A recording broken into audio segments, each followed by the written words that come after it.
নমস্কার বন্ধুরা, তোমরা কেমন আছো সবাই? তো আজকে বানাবো আমি কচু শাক। তো এই যে নিয়ে নিছি কচু শাক। আজকে কচু দিয়ে আমি শুক্তা করবো। শুক্তার রেসিপিটা তোমাদেরকে দেখাবো আজকে। তো তোমরা দেখো। তো এখন কচু আমি কাটে নিলাম, তারপরে কাটবো গাত্রা। এই যে গাত্রা নিয়ে নিছি, দেখতে পেতেছ। আজকে গাত্রা, তারপরে কাঁঠালের বিচি, এগুলো দিয়ে শুকটি মাছ দিয়ে আমরা কচু করবো আমি আজকে। এই দেখো, গাত্রাটাকে ছোট ছোট করে কাটিয়ে নিতেছি। তারপরে এই যে কাঁঠালের বিচি দেখতেছে, এগুলা নিয়ে ওর মধ্যে মিশাল করে রান্না করব। এই যে কাঁঠালের বিচি,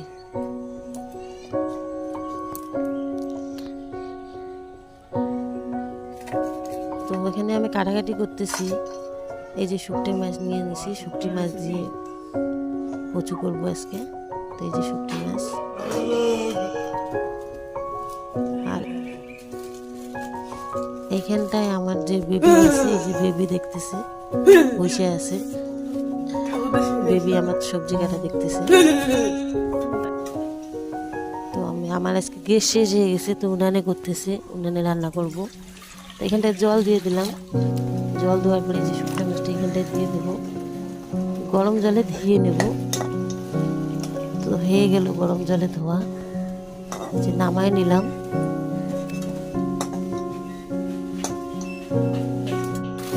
নামায় নেওয়ার পর এই যে শাকটাকে ধুয়ে রেখেছি ভালো করে। আমি তেলের মধ্যে ওই শুকনো মাছটা দেখবো, এটা ভাজে নিলাম।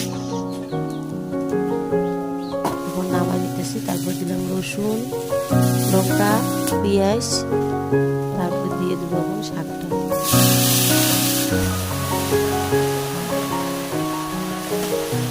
তো এটা আমি একটু ঢাকে দিব, মানে যদি এটা সঙ্গে সঙ্গে হলুদ লবণ দিয়ে দিই, তো লবণটা বেশি হতে পারে। এই জন্য কিছুক্ষণ একটু ঢাকে দিতে হবে।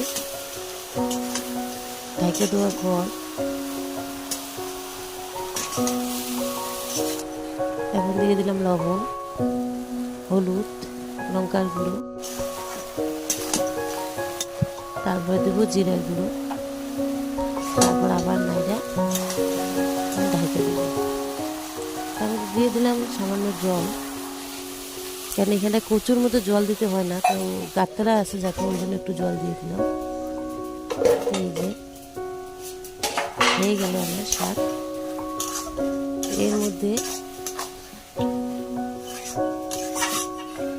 এর মধ্যে ভাজা যে শুকটি মাছটা আছে ওইটা দিয়ে দেব। তো আমার কচু শাক রেডি হয়ে গেছে। আর ভিডিও যদি ভালো লাগে তো লাইক, শেয়ার, কমেন্ট, সাবস্ক্রাইব করে দেবেন।